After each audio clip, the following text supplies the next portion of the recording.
Hello, good morning दोस्तों। God bless you, get success in your life. तो हमने पिछले सेशन में ज्योग्राफी पढ़ रहे थे। ज्योग्राफी के पिछले सेशन में हमने क्या है, सूर्य ग्रहण और पृथ्वी जो को चंद्र ग्रहण है उसका डिस्कस किया था, और पृथ्वी कब कौन से ध्रुव पर होते हैं इसके बारे में क्या है डिस्कस किया था। ठीक है, तो सूर्य ग्रहण चंद्र ग्रहण के बारे में बताया था, और ऐनांत और क्या है विश्व के बारे में बताया था। ठीक है, तो इसके बाद मैंने कहा था अगले सेशन में क्या है, हम जो अक्षांश व देशांतर रेखाएं हैं उनके बारे में क्या है डिस्कस करेंगे। तो आज हम बात करते हैं कौन सी रेखा को अक्षांश रेखा कहा जाता है और कौन सी जो रेखा है उसे क्या है देशांतर रेखा कहते हैं। ठीक है, तो इसके बारे में विस्तारपूर्वक इसके बारे में चर्चा करेंगे कि अर्थात ये क्या है, अक्षांश और देशांतर होते ही क्या हैं। ठीक है, इनकी वास्तविक नाम किस प्रकार पर पड़े थे, किसे लॉन्गिट्यूड कहा जाता है और किसे क्या है लेटीट्यूड कहा जाता है। इंग्लिश की अगर बात करते हैं तो इन्हें लेटीट्यूड या लॉन्गिट्यूड भी कहते हैं, यानी अक्षांश व देशांतर रेखाएं। ठीक है, तो प्राचीन समय में क्या है, पृथ्वी थी। हमें पता है पृथ्वी कौन सा है, सूर्य से कौन सा तीसरा ग्रह था, कौन सा था, पृथ्वी हमने पढ़ा था। ठीक है, जब पृथ्वी का स्वरूप या प्रतिरूप बनाया जाता है या इसका एक मॉडल तैयार किया जाता है तो इसे क्या कहते हैं, ग्लोब कहते हैं। तो सर्वप्रथम ग्लोब से स्टार्ट करेंगे। ग्लोब किसे कहा जाता है, हमने देखा होगा कहीं पर सरकारी कार्यालय में या कहीं पर क्या है शिक्षक विशेष रूप से क्या प्रधानाचार्य इनके ऑफिस में क्या है एक ग्लोब रखा होता है, गोल गोल आकार के पूरे विश्व ब्रह्मांड का क्या इसमें नक्शा होता है, तो इसे क्या कहा जाता है, ग्लोब कहते हैं। ठीक है, इसे क्या कहते हैं, ग्लोब कहते हैं। यानी चारों तरफ से क्या है गोल गोल आकृति होती है, इसमें क्या विभिन्न जो देश है उनका विवरण जो है वो दिया होता है। ठीक है, तो ग्लोब आखिरकार कैसे बनता है। ठीक है, तो ग्लोब की अगर हम बात करते हैं, जो पृथ्वी का स्वरूप या प्रतिरूप या मॉडल होता है उसे क्या कहते हैं, ग्लोब कहते हैं। ठीक है, तो पृथ्वी वास्तविक पृथ्वी की तो हम गणना नहीं कर सकते, लेकिन उसी के आकार का छोटा स्वरूप बना लेते हैं, यानी उसके समान छोटा प्रतिरूप बना लेते हैं, जिसे ग्लोब कहते हैं। ठीक है, जिसे क्या कहते हैं, ग्लोब कहते हैं। सर्वप्रथम ग्लोब की अगर हम बात करते हैं तो सर्वप्रथम ग्लोब मार्टिन बहम के द्वारा बनाया गया था। कौन से थे, मार्टिन बहम नाम के व्यक्ति थे, उनके द्वारा सर्वप्रथम था वो ग्लोब है उसका निर्माण किया गया था। तो इनके पास क्या सब पहले कुछ चीज़ें तो थी नहीं, कहाँ पर बनाई, कौन से किस आकार पर बनाई, किस आकृति का स्वरूप दे, तो उन्हें क्या एक शतुरमुर्ग का अंडा मिला था। आपको पता है शतुरमुर्ग का अंडा क्या सबसे बड़ा अंडा होता है। ठीक है, तो इन्हें शतुरमुर्ग का अंडा मिला था, इन्होंने शतुरमुर्ग के अंडे पर क्या है प्रथम बार ग्लोब का निर्माण किया था।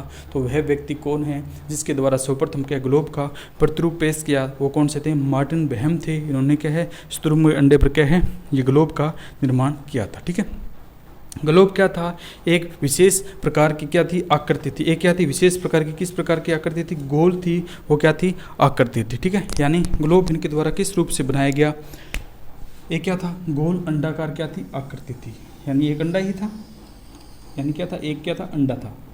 ठीक है, इसके ऊपर क्या है इनके द्वारा क्या है काल्पनिक रेखाएं खींची गई। ग्लोब पर काल्पनिक रेखाएं जब खींची जाती है तो ये क्या एक जाल यानी ग्रिड के रूप में निर्माण करती है। ठीक है, तो ग्लोब पर क्या है इस प्रकार हम रेखाएं खींचेंगे, ग्लोब पर यानी क्या इस प्रकार इनके द्वारा क्या रेखाएं खींची गई थी। जो अंडा था इसके ऊपर इनके द्वारा क्या इस प्रकार जो क्या है रेखाएं थी वो खींची गई थी।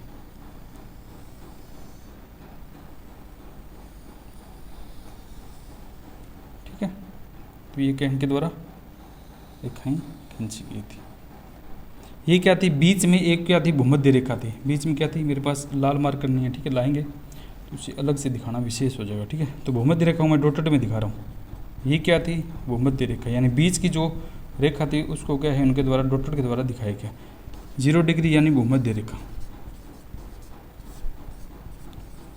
ठीक है, तो सर्वप्रथम ग्लोब क्या है पृथ्वी के स्वरूप या प्रतिरूप को क्या कहते हैं, ग्लोब कहते हैं। यानी वैसे तो दर्शाना मुश्किल था, लेकिन इनके द्वारा क्या शतुरमुर्ग के अंडे के ऊपर क्या है पृथ्वी का स्वरूप दर्शाया गया था।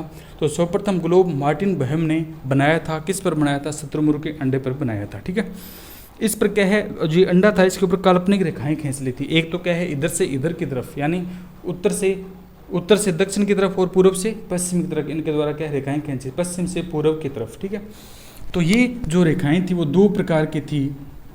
एक तो क्या थी पश्चिम से पूर्व की तरफ, ये तो हमें पता है कौन सी दिशा है पश्चिम है, और ये कौन सी है पूर्व है, और ये कौन सी है उत्तर है उत्तरी ध्रुव है, और ये कौन सा है दक्षिण ध्रुव है, ये तो सभी को ज्ञात है। ठीक है।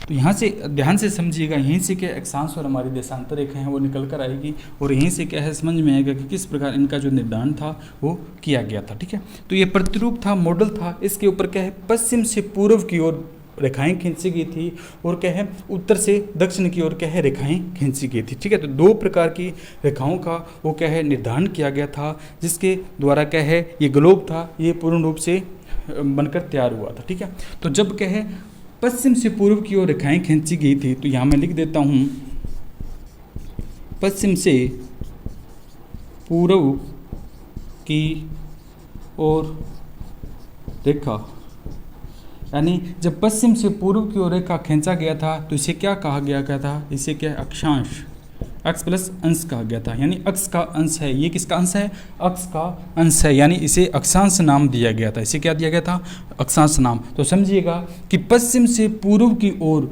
जाल पर, पश्चिम से पूर्व की ओर ग्लोब पर बनाई जाने वाली वह काल्पनिक रेखाएं जिन्हें दोनों तरफ मिलाते हैं, पूर्व पश्चिम और पूर्व ध्रुव मिलते हैं, इन्हें ही क्या कहा गया, अक्षांश कहा गया। तो पश्चिम से पूर्व की ओर बनाई गई काल्पनिक रेखाओं को क्या कहा गया, अक्षांश कहा गया। ठीक है, इतना समझ में आया कि अक्षांश क्या है। तो पश्चिम से पूर्व की ओर जब रेखाएं आपस में मिलती है तो इसे अक्षांश कहा जाता है। अक्षांश अक्ष प्लस अंश, यानी अक्ष का अंश है। इसी के स्वरूप से लेंगे, अक्ष ऐसे ही होता है। मैथ की अगर बात करते हैं, मैथ में पढ़ते हैं, एक्स ऐसे इस कोऑर्डिनेट के होता है, वाई इसके होता है, इसे कक्ष कहा जाता है, इसे अक्ष कहते हैं।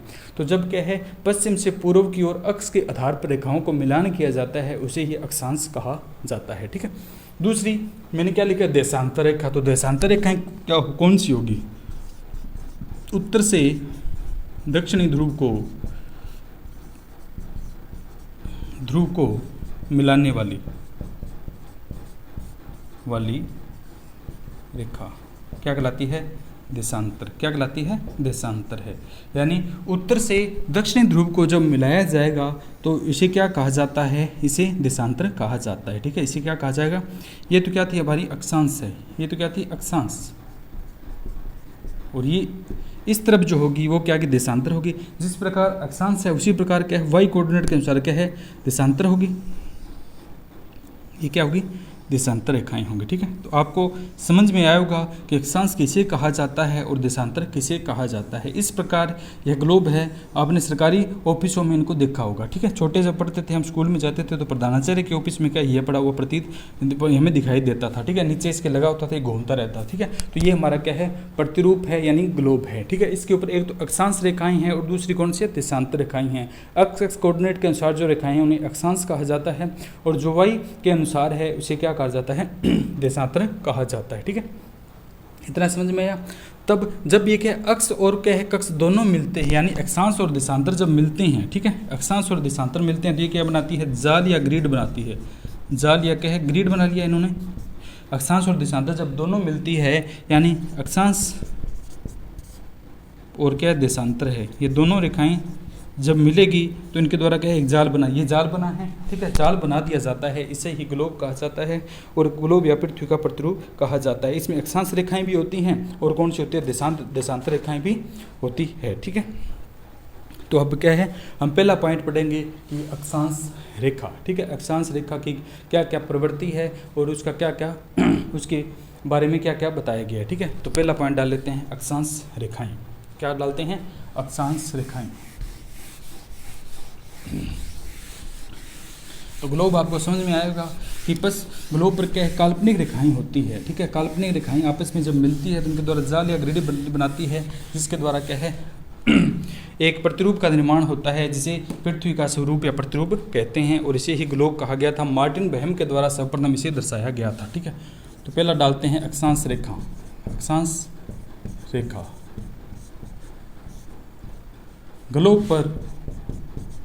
ग्लोब पर पश्चिम से पूर्व की ओर, पश्चिम से पूर्व की ओर बनाई जाने वाली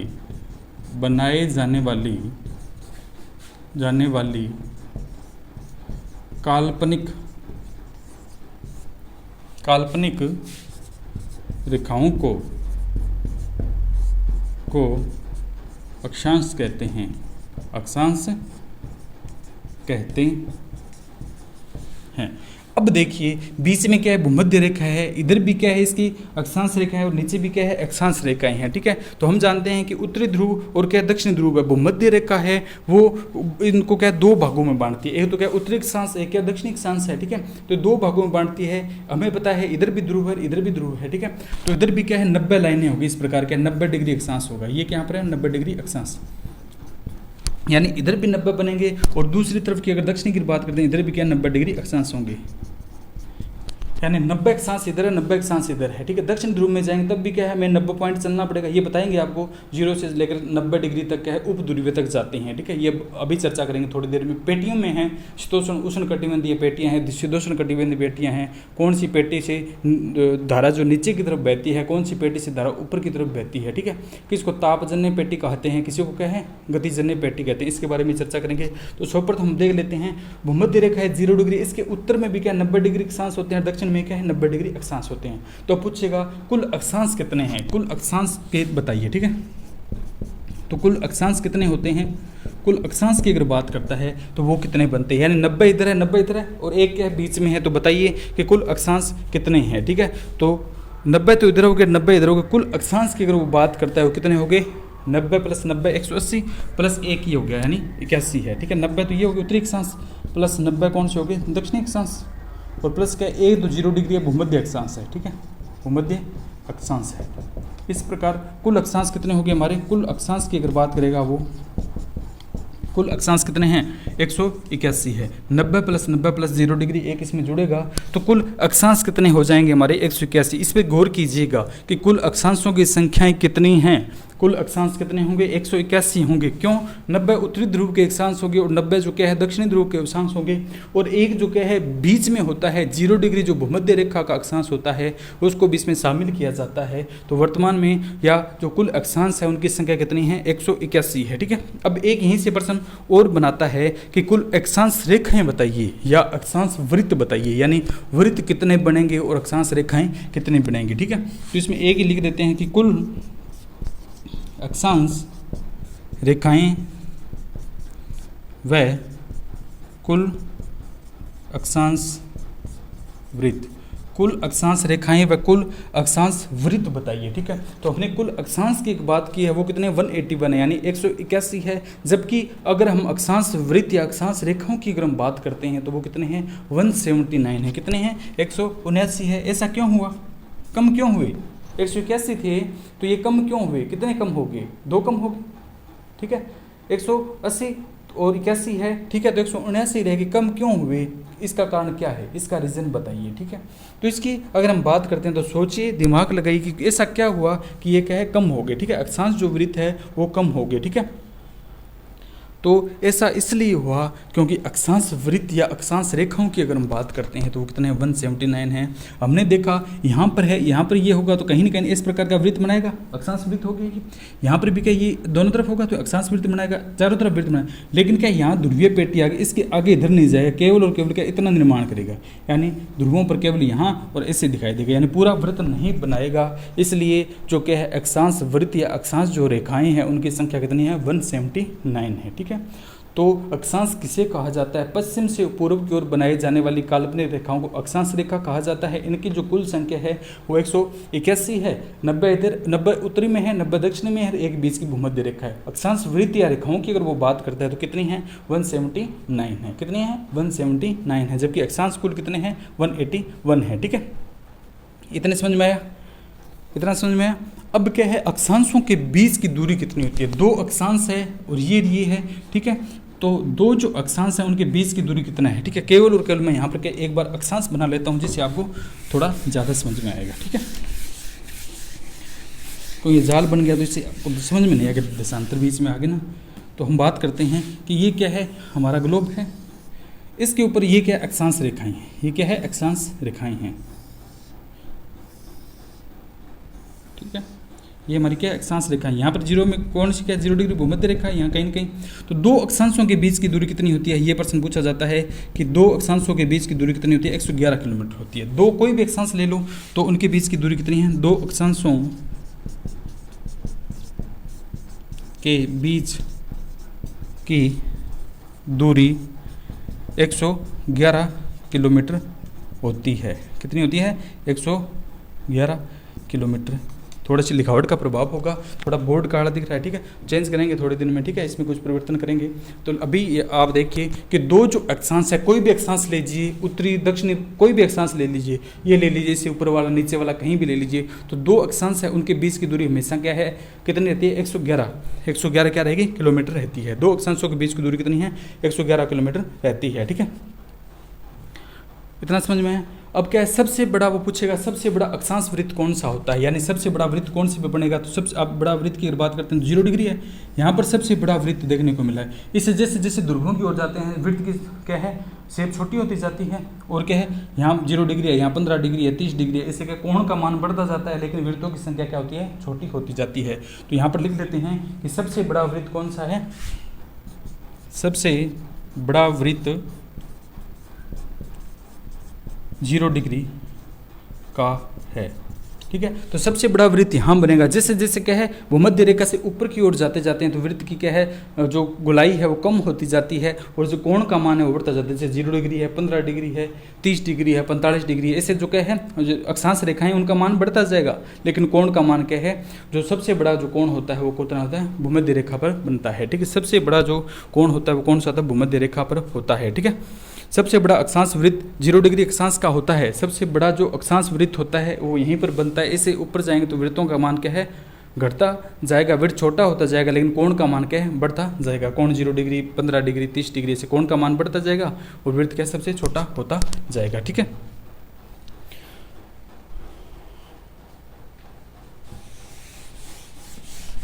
तो यहाँ पर 2 पॉइंट लिख लेते हैं कि जैसे जैसे क्या है, भूमध्य रेखा से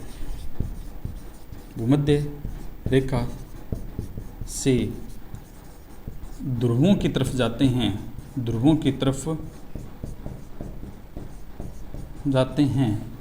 तो कोण का मान बढ़ता है, जबकि वृत्त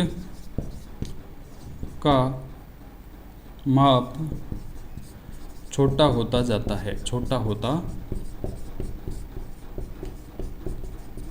यानी सबसे बड़ा जो वृत्त है वो भूमध्य में बन जाएगा, उसके बाद में छोटा होता जाएगा, लेकिन कोणों का मान की बात करते हैं तो कोणों का मान क्या है? बढ़ता जाता है, ठीक है। 15 डिग्री, 30 डिग्री, 45 डिग्री, तो यहाँ पर आएगा, ध्रुवों पर आता है 90 डिग्री हो जाता है। सबसे बड़ा मान है वो इधर ऊपर की तरफ चलने पर क्या है? मान वृद्धि दिखाई देता है, ठीक है। इस प्रकार होते हैं, ठीक है। तो अक्षांश से क्या देखा जाता है? किसी प्रदेश की उसका कौन सी कटिबंध में है, वहाँ का तापमान क्या है, उसके बारे में चर्चा की जाती है। तो अक्षांशों का निर्धारण क्यों करते हैं? क्योंकि इससे क्या है, किसी प्रदेश की स्थिति, तापमान, ठीक है, वहाँ की क्या स्थिति है, वहाँ का क्या तापमान है, वहाँ पर किस प्रकार के है वनस्पति पाई जाती है, उसके बारे में चर्चा करते हैं। कौन से वह कटिबंध में आता है, वहाँ पर कौन सी क्या है? तापमान है, ठीक है। प्रदेश की स्थिति, तापमान, कटिबंध व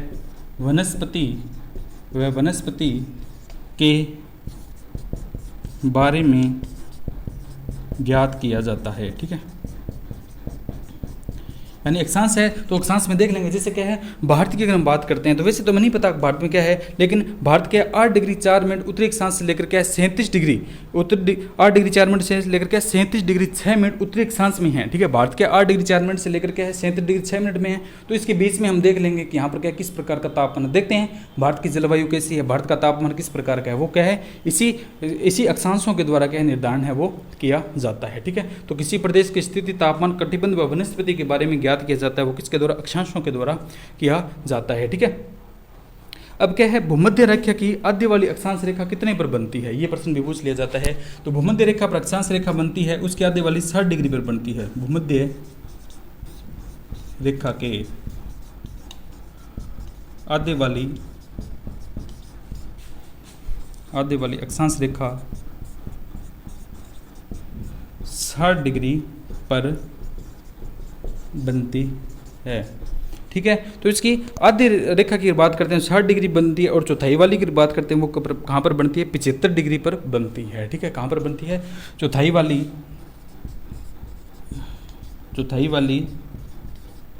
75 डिग्री पर बनती है, ठीक है। कहाँ पर बनती है, वह चौथाई वाली कहाँ पर बनती है, 75 डिग्री पर जो क्या है अक्षांश रेखाएं हैं वो बनती हैं। ठीक है, अब क्या बात करते हैं अक्षांशों का जो निर्धारण है। ठीक है, अक्षांश है उनका जो निर्धारण है वो किसके द्वारा किया जाता है। ठीक है, अक्षांश की अगर हम बात करते हैं तो इसका जो निर्धारण है वो किनके जो द्वारा है वो किया जाता है। ठीक है, तो इसका प्रमाण की अगर हम बात करते हैं तो अक्षांश है, कैसे पता चलेगा कौन से अक्षांश में है, तो ये किसका क्या निर्धारण क्या है, सूर्य की किरणों द्वारा किया जाता है। ठीक है, अक्षांशों का निर्धारण सूर्य की किरणों से करते हैं, सूर्य की किरणों से करते हैं। ठीक है, तो इसको ये हमारा क्या अक्षांश रेखाएं थी। अक्षांश रेखाओं की अगर मोस्टली बात करते हैं तो ग्लोब पर पश्चिम से पूर्व की ओर बनाई जाने वाली जो काल्पनिक रेखाएं हैं उन्हें अक्षांश रेखाएं कहते हैं। उन्हें क्या कहता है, अक्षांश रेखाएं। केवल एक डब्बा बना लीजिए गोल गोल, उससे आपको पूरा समझ में आ जाएगा। ठीक है, गोल अंडा बना लीजिए, ठीक है, उससे पूरा समझ में आएगा। उसके बनाइए पश्चिम से पूर्व की ओर बनाई जाने वाली जो काल्पनिक रेखाएं हैं उन्हें अक्षांश कहते हैं। यही मैंने लिखा है कि पश्चिम से ऊपर की ओर बनाई जाने काल्पनिक अक्षांश रेखाएं कहते हैं। कुल अक्षांश कितने हैं, 181 है, यानी 90 इधर बनाए थे, 90 ऊपर की बनाए थे, एक है 0 डिग्री जो भूमध्य रेखा थी वो था। ठीक है, तो कुल अक्षांश कितने हैं, 181 हैं।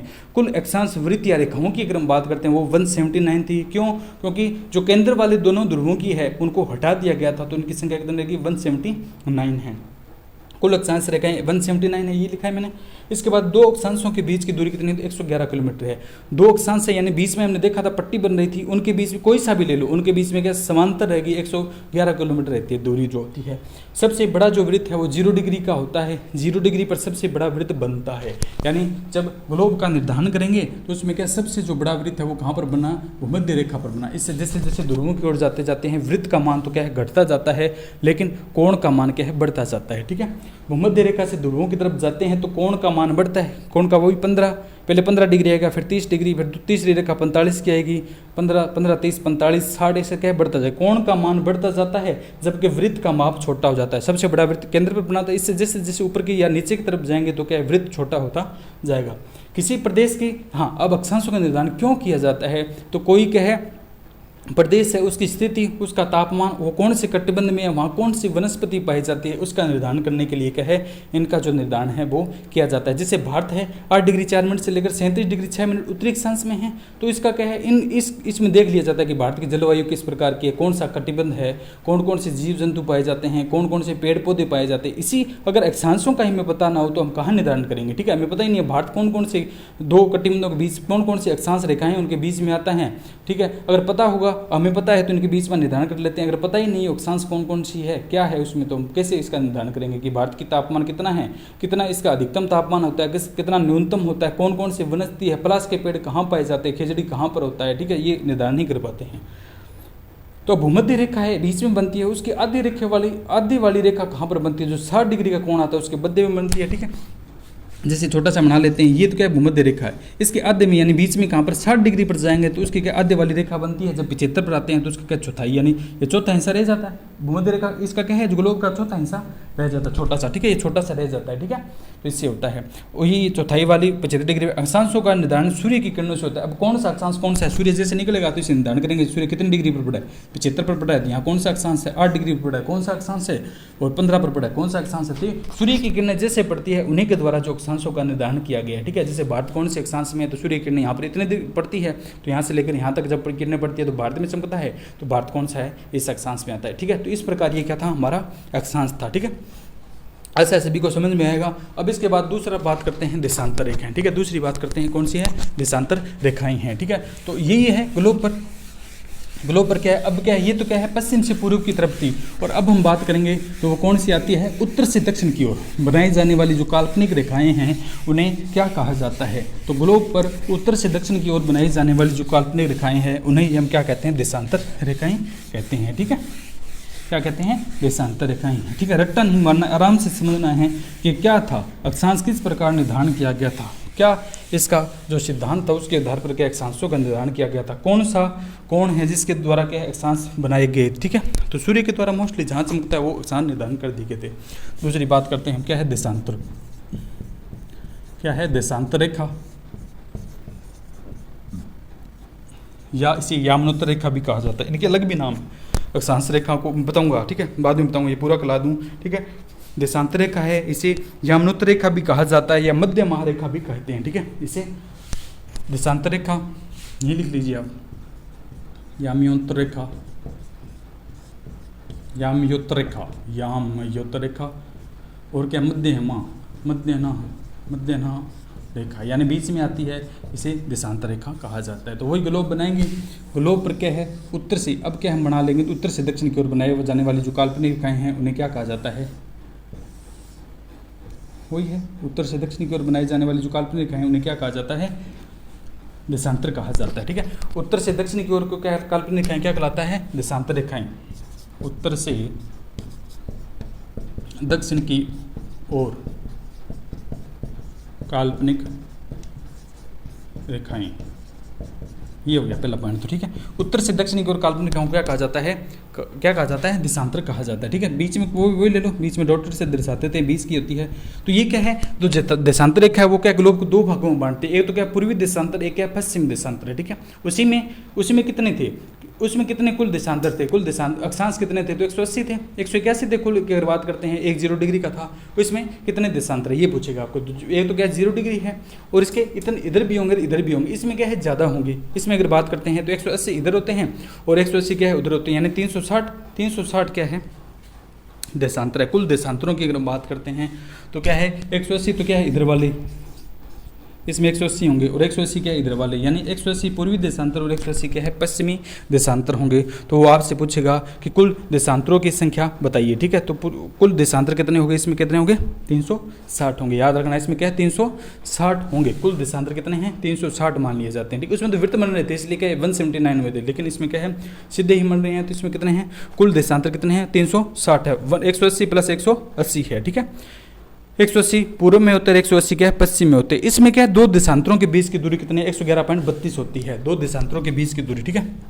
दूसरा कुल देशांतर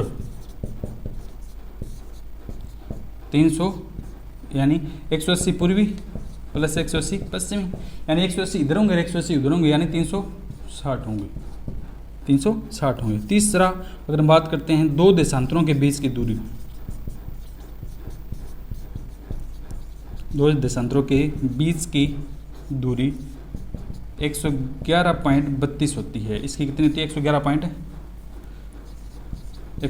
क्या 32, उसकी कितनी थी 111 किलोमीटर थी, इसकी कितनी होगी 111.32 है। भूमध्य रेखा से, ठीक है, भूमध्य रेखा से जैसे जैसे दूरी बढ़ती जाती है ध्रुवों की तरफ जाती है तो ये क्या है कम होती जाती है, ये दूरी क्या है कम होती जाती है, ठीक है। भूमध्य रेखा से कैसे ध्रुवों की तरफ जाएंगे, जैसे इधर जाएंगे या उधर जाएंगे तो क्या दूरी क्या है कम होती जाती है, ठीक है।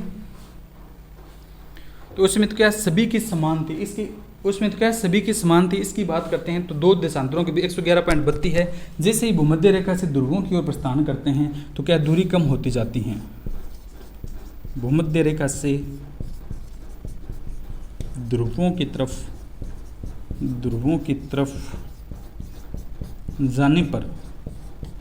जाने पर दूरी घटती है, दूरी क्या होती है घटती है, यानी क्या कम हो जाती है। जैसे जैसे जाएंगे तो क्या दूरी का जो क्या है इन दोनों के भी 111.32 थी वो क्या है कम हो जाती है, ठीक है।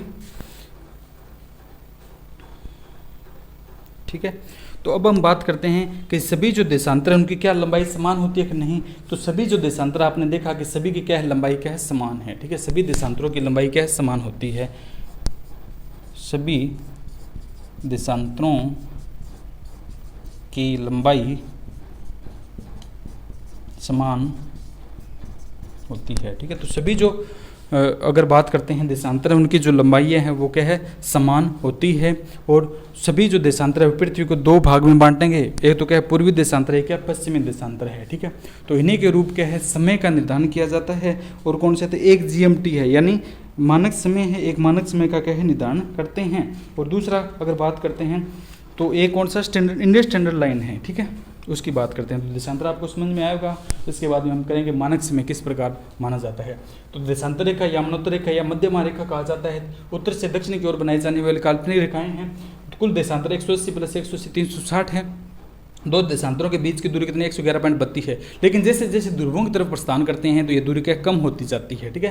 दूरी क्या है, कम हो जाती है। भूमध्य रेखा से ध्रुवों की तरफ जाने पर दूरी घटती जाती है, ठीक है। सभी देशांतरों की लंबाई क्या है, समान होती है, यानी सभी जो देशांतर है उनकी लंबाई क्या समान है। और सभी जो देशांतर है वो दो भागों में बांटते हैं, पूर्वी देशांतर और पश्चिमी देशांतर। इसको देंगे तो इधर पूर्व रह गया, पश्चिम पश्चिम पूर्व, ठीक है, पश्चिम पूर्व ऐसे कह चलता जाएगा, ठीक है। तो यह दो भागों में डिवाइडेशन कर रहा है, ठीक है। इसके बाद की हम बात करते हैं कि किस प्रकार का जो समय का वह निर्धारण किया जाता है। आपको अक्षांश व देशांतर समझ में आया होगा। इसके बाद में क्या है, समय का निर्धारण है, ठीक है। समय का निर्धारण,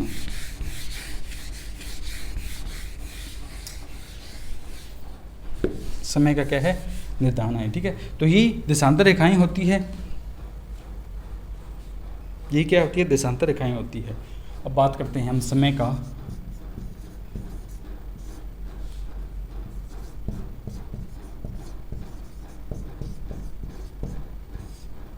क्या है,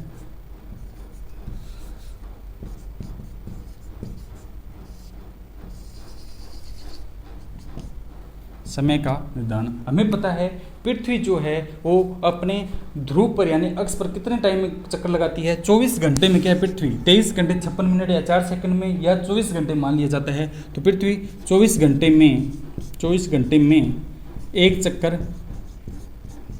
पूरा करती है, ठीक है। सीधा सा तो क्या है, बात करते हैं कि प्रत्येक अक्षांश पर कितने डिग्री का चेंज आता है, यानी कितने मिनट में क्या जाता है, ठीक है। तो एक देशांतर जब जाते हैं तो उसमें क्या है, 4 मिनट का समय लगता है एक देशांतर। कोई व्यक्ति है वो 1 डिग्री, ये सिंपल सा बता रहा हूँ लेकिन इसको समझा रहा हूँ। कोई व्यक्ति का 1 डिग्री पर खड़ा था, यानी 1 डिग्री पर खड़ा था, वह 2 डिग्री पर गया तो उसके बीच में कितना समय लगेगा, यानी 4 मिनट का समय लगेगा। यानी अगर वो 1 बजे यहाँ खड़ा था तो 1:04 पर यहाँ होगा। अब पूछ लेगा कि कोई व्यक्ति 2 डिग्री पर 1:04 पर यहाँ खड़ा था तो वह कितने बजे 3 डिग्री पर आएगा। तो इसमें क्या 4 जोड़ देंगे तो क्या है, ये 1:08 पे आएगा, ठीक है। 3 डिग्री पर खड़ा था, 4 डिग्री पर कितने बजे आएगा, तो इसमें फिर 4 जोड़ देंगे, 1 डिग्री 1 मिनट 12 मिनट पर, ठीक है, 1:12। इसमें क्या प्रत्येक अक्षांश जैसे जाते जाते हैं तो उनमें क्या 4 मिनट का अंतर आता है, ठीक है। कितना, 4 मिनट का डिफरेंस है वो देखने को मिलता है। दो देशांतरों के बीच की अगर बात करते हैं 4 जो मिनट है उसका अंतर देखने को मिलता है, ठीक है। जैसे कोई दे दे आपको उदाहरण दे दे, ठीक है, आपको क्या उदाहरण दे देता है कि जयपुर 70 डिग्री पर बसा हुआ, ठीक है। वैसे तो क्या है ये ज़्यादा है, मेरे को पता नहीं है, लेकिन जोधपुर क्या है 72 डिग्री पर है। ऐसे क्वेश्चन आएंगे कि जयपुर 70 डिग्री पर है और जोधपुर क्या है 72 डिग्री पर है। यदि कोई व्यक्ति जयपुर से 2 बजे चला तो बताइए वह जोधपुर कितने बजे पहुंचेगा। तो वो क्या 70 डिग्री है, यानी 70 डिग्री से 72 डिग्री यानी 2 डिग्री का अंतर है, 2 डिग्री है। 1 डिग्री को चलने में कितने 4 मिनट लगता है, तो 4 से इसको मल्टीप्लाई कर दो, 4 दूनी 8, यानी यह 2:08 क्या है, 2:08 पर क्या है जोधपुर पहुंच जाएगा, ठीक है। ये एक उदाहरण है। अब इसको निकालते कैसे हैं ये आपको बताएंगे कि समय का जो निर्धारण है वो किस प्रकार करते हैं, ठीक है। तो 24 घंटे में एक चक्कर पूरा करती है। 24 घंटे में कितने होते हैं, 24 गुणा 360 यानी 1440 सेकंड आ गए, ठीक है। 360 है, 360 मिनट होती है, ठीक है। 360 से इसको मल्टीप्लाई किया और इसने मिनट, ये क्या मिनट निकालते हैं, ठीक है। तो मिनट निकालने के बाद क्या 360 से डिवाइड करेंगे, ठीक है। ये कौन सा है, ये सेकंड नहीं मिनट है, ये मिनट है। अब इसको क्या है 1440 को 360 से गुना किया तो कितना आएगा, 4 आएगा। कितना आएगा, 4 मिनट आएगा, ठीक है। तो यही मैंने बताया था कि एक क्या देशांतर डिग्री में कितना चलते लगता है, 1 मिनट लगता है। कितने 4 मिनट लगते हैं, 1 डिग्री देशांतर घूमने में कितना लगता है, 4 मिनट लगते हैं, ठीक है। तो हाँ, यहाँ तक आपको समझ में आएगा कि समय का निर्धारण किस प्रकार किया जाता है, ठीक है। तो ये सिंपल सा आप याद रख लिए कि 1 डिग्री का चेंज होगा तो 4 मिनट का आएगा, 2 का 8 आएगा, तो वो तो करते जाएंगे, 4 मिनट उसमें क्या है जोड़ते जाएंगे। इस प्रकार क्या है जो समय का निर्धारण है वो किया जाएगा, ठीक है। अब एक थोड़ा सा क्वेश्चन कर लेते हैं, उससे आपको ज़्यादा समझ में आएगा कि समय का जो निर्धारण है वो किस प्रकार जो है वो करते हैं, ठीक है। तो एक हम क्या लंबी डॉट रेखा बना लेते हैं, ये हमारी क्या लंबी डॉट रेखा, ठीक है। इसमें एक क्वेश्चन बता देता हूँ आपको, ठीक है, तो इससे समझ में आ जाएगा, ठीक है। वैसे ये क्वेश्चन पहले पूछते थे, अब नहीं पूछते हैं, ठीक है, लेकिन बाई चांस पूछ ले तो ये तो क्या है पूर्व है और ये हमारा क्या है पश्चिम है। ये तो क्या है, पूर्व है, और ये कौन सा है, पश्चिम है, ठीक है। पूर्व और क्या है, पश्चिम है, ठीक है। तो जैसे क्या है, हाँ, जैसे क्या है, पूर्व से पश्चिम में जाते हैं, पूर्व से क्या है, इधर जाएंगे, ठीक है। पूर्व से पश्चिम में जाने पर समय घटता है, ठीक है। और पश्चिम से पूर्व में जाने पर समय बढ़ता है, से पूर्व में पर समय बढ़ता है। पूर्व से पश्चिम में जाएंगे तो समय घटेगा, और पश्चिम से पूर्व की ओर जाते हैं तो क्या है, समय क्या है, बढ़ता है, ठीक है। समय क्या है, बढ़ता है, ठीक है। जैसे अब बात करते हैं कि कोई व्यक्ति यहाँ खड़ा है, यहाँ वह 10 बजे खड़ा था, तो यहाँ क्या है, 1 डिग्री की बात करते हैं, यहाँ 1 डिग्री पर है, ये 2 डिग्री, तो 2 डिग्री पर कितने बजे पहुँचेगा, 10:04, ठीक है। 10:04 है।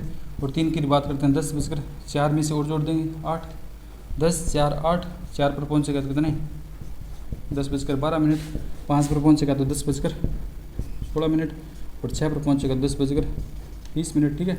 और 7 डिग्री पर पहुँचेगा 10:24 है। लेकिन इसका उल्टे की बात करते हैं, कोई व्यक्ति क्या है, यहाँ खड़ा है, यहाँ कोई व्यक्ति क्या है 10:24 पर खड़ा है, तो इधर आएगा 6 डिग्री पर आएगा तो कितना, 10:20 हो जाएगा, 10:16। उल्टा चलेगा कि कोई व्यक्ति क्या पूर्व से पश्चिम की ओर जा रहा है, तो वह 10:24 पर अगर 60 डिग्री पर था तो 6 डिग्री पर कितने बजे होगा, तो ये 4 घटा देंगे, ठीक है। इस प्रकार इधर चलेंगे तो घटाएंगे, इधर चलेंगे तो बढ़ाएंगे, ठीक है। इससे क्वेश्चन पूछ लिया जाता है, ठीक है। इससे क्या है, समय का जो निर्धारण है वो करते हैं, इधर चलाएंगे तो क्या बढ़ा देंगे, और इधर चलाएंगे तो क्या है, घटा देते हैं, ठीक है। इस प्रकार जो है समय का जो क्या है, निर्धारण किया जाता है, ठीक है। तो ये हमने क्या है, मोस्टली देखा कि अक्षांश किसे कहा जाता है, देशांतर किसे कहा जाता है, और समय का निर्धारण किसे करते हैं। इसके बाद में GMT है, ग्रेन कौन सी थी, मेन ग्रेन लाइन थी, ठीक है। भारत की जो भूमध्य मुख्य रेखा है उसका निर्धारण किस प्रकार किया गया, GMT जो ग्रीनविच रेखा है उसका निर्धारण किस प्रकार किया गया था, कहाँ कहाँ से वह गुजरेगी, इसके बाद में हम कल चर्चा करेंगे, ठीक है। और उसके बाद में क्या है, वायुदाब राशियाँ और पवनों जो वायु पेटियाँ हैं उसके बारे में डिस्कस करेंगे, ठीक है। तो आज के लिए इतना ही। कल की क्लास में क्या है, इसका जो रिमेनिंग पार्ट है उसके बाद में चर्चा करेंगे, और जो क्या है वायु पेटियाँ हैं उसके बारे में आगे बढ़ेंगे, ठीक है। ओके दोस्तों, तो मिलते हैं अगले सेशन में, ठीक है। Okay, bye.